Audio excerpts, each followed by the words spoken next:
Welcome to Search for Signs. My name is Gary Willing. If this information interests you, please press the like and subscribe button and press the bell for notifications.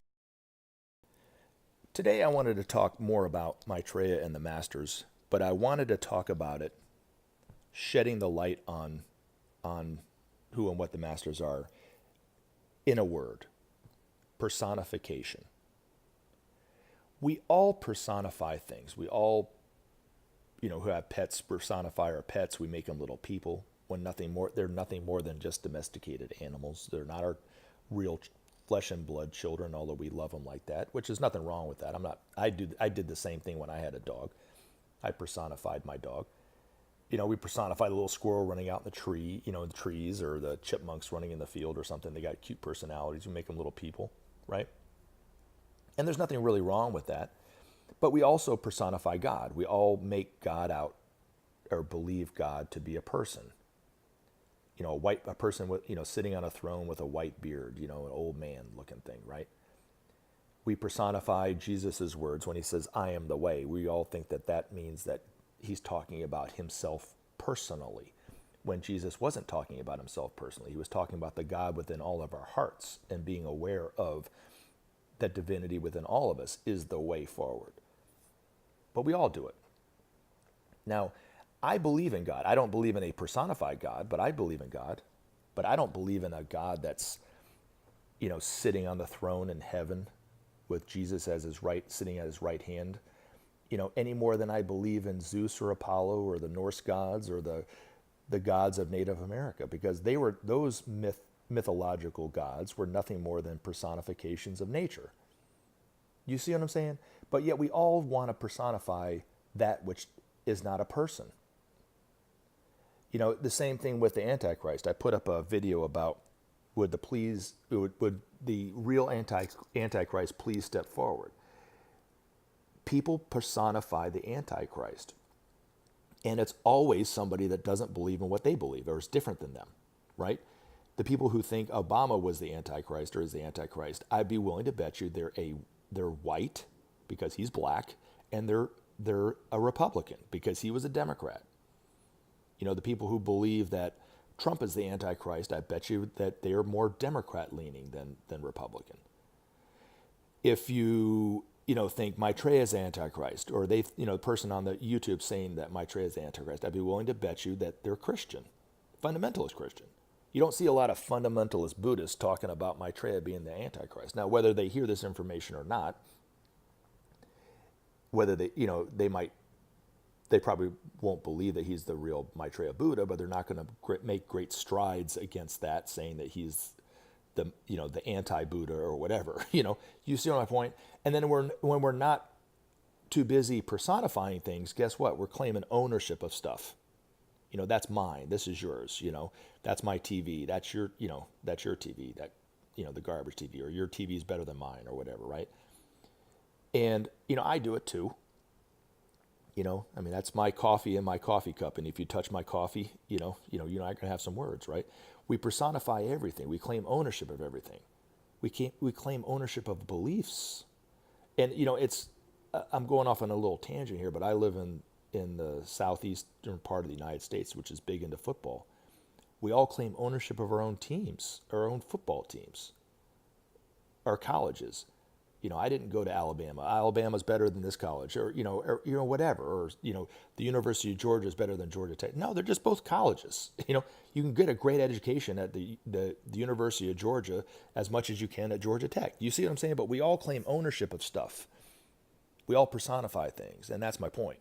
And when you see these masters, or meet them in person or whatever, or see them on TV, when they say I, they're not, or Maitreya says the word I, he's not talking about himself personally. He's talking about the universal divinity within all of us that we all share. In fact, Maitreya says, don't follow him. Don't put him in his pocket. When you put him in your pocket, in Maitreya, try to put him in your pocket, you've already lost him. Because there's no truth to that. Don't claim ownership of anything. Just like I'm not claiming any ownership of any of this stuff that I'm talking to you about. The time that I saw Maitreya, and he came at a stressful time in my life, and he said, peace always comes from within. He wasn't boosting my ego. He wasn't making me feel better about myself at the expense of somebody else, right? He was just speaking a truth. I was looking external for peace. I needed to look within my own heart. That's where peace really comes from. Have I mastered it yet? No, it's going to take me a long time to master that truth. But it's for everybody. It's not just for me. But can you imagine if you were watching the video about me talking about my experience with Maitreya, and right before I got to that one central truth, you had to listen to an advertisement? You know what I'm saying? But yet people do that all the time, because they claim ownership of stuff. And I'm not the only one who's having these experiences with Maitreya. There's thousands of people all over the world, maybe millions, I don't know, that are having experiences with Maitreya, whether they recognize him or not, or speak about him or not, is a whole other, thing. But, you see what I'm saying? And yet we have a tendency to do that. Looking at Jesus in the Bible, when like you said, when he said, "I am the way," he wasn't talking about himself personally. When he was talking about Satan, he wasn't talking about a fallen angel, Satan, as a person. He was talking about our own selfish nature, our own greedy nature. And it leads me to another point. When, one of the, in the Bible, Jesus was known for casting out demons. Well, what did the Pharisees? They were referring to Jesus as, they were, accusing Jesus of being a demon. What did Jesus say? He didn't come out and say, "Well, of course I'm not a demon," or whatever like this. But what he said was, "Well, if I'm a demon, why am I casting out demons?" And I'm paraphrasing it, but there's a truth to that, right? Why would something that's evil cast out evil? Now, it leads me to another point about Maitreya. If Maitreya is really the Antichrist, or he's really evil, why is he trying to cast out evil in our world? For instance, hunger. Wouldn't you say that hunger around the world is an evil? Especially since the fact that we don't even need to grow more food.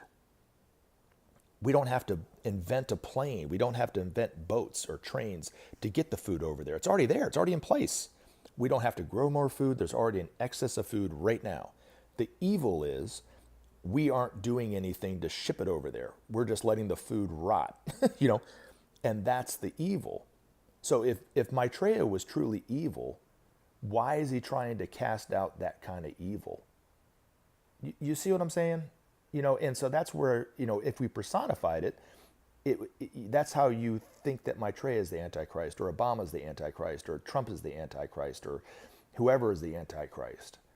And like I said, it's always somebody that doesn't believe in what you believe is the Antichrist.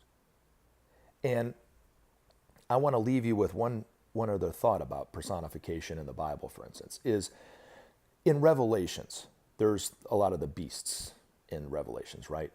And one of them, Revelation 17, it says, "One of the seven angels who had the seven bowls came and said to me, 'Come, I will show you the punishment of the great prostitute, who sits on many waters. With her the kings of the earth committed adultery, and the inhabitants of the earth were intoxicated with the wine of her adulteries.'" Well, the only time that I remember Maitreya, when reading him, or what he was talking about, refers to Satan or satanic forces is in reference to the stock market. He says that, he has also went on to say that the leaders of the world who follow these market forces, which are blind, so the blind following blind market forces, are leading their people to disaster and going off a cliff or something like that. And isn't that kind of, the way this says it in the Bible? So what I say, that I kind of jumped ahead of myself a little bit, but Benjamin Creme's master referred to this one chapter in the Bible, this one verse in the Bible, that the woman, the prostitute, is not a person. It's nothing more than the stock markets of today. And yet our world leaders, the kings of the earth, committed adultery. They've betrayed their own people by following the stock markets. The inhabitants of the earth, which is all of us, are intoxicated on making money. It makes us drunk. It makes us forget about life, the real realities of life. It makes us forget about the fact that people are hungry every day. You see what I'm saying? And we all are guilty of it. And I'm not standing here in judgment of anybody because I'm guilty of it too. But you see, if you personify it, you miss out on the real truth of it. You think it's a woman. It's not. It's the stock markets of today. So I've gone on today, I've gone on a little longer than I want.